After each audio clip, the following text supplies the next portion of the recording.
هغه شپنکې مشهوره قصې ده او په صحیح سند ثابته ده. عمر بن خطاب عبدالله بن عمر ناسو رضی الله عنهما او شپنکې تیر شو ګډې بيزې ورسره اواز یې ورته وکړو وی راشي یو کار مې دی سره هغه پسې ورغی وی څه چل دی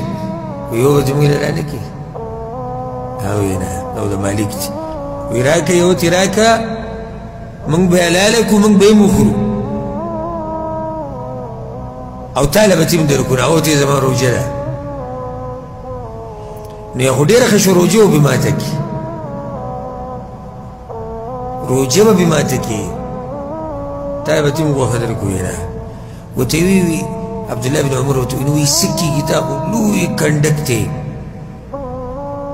لوی کنډک دی ستا مالک د دې نه څه خبري چې دې کې یو نشته هغه ورته وی فأین الله مالک خو نه خبري و الله کوم ځای کې دی الله خبري دا عبدالله بن عمر په هغه باندې امتحان که عبدالله بن عمر دې سړی نه و چې ده نه دا اخسته عبدالله بن عمر په ژړا شو او درې څلور پیرې به یې دا خبره وکړې وي شپنکۍ وایي چې فأین الله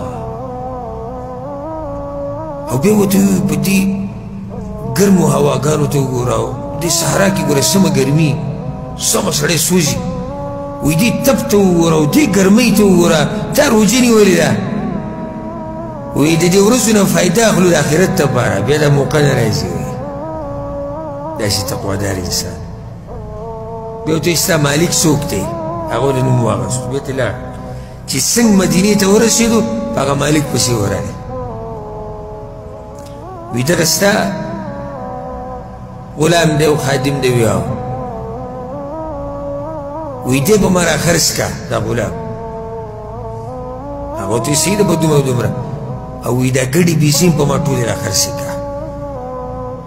هغه ورته ویل صحیح ده دي دومره دا ټوله بیه یې ورسره وکړه غلام یې ته مو واخیستو ګډې بیزې یې مو اخیستې چې کله هغه غلام راغی ګډې بیزې رالې او ده ورته خبره وکړه نو بیا غلام ته ویې ته ازاد د الله د رضا دپاره او دا ګډې بیزې ستا دي ځان له پکې تجارت کوه ځکه چې ستا دا یو خبره فأین الله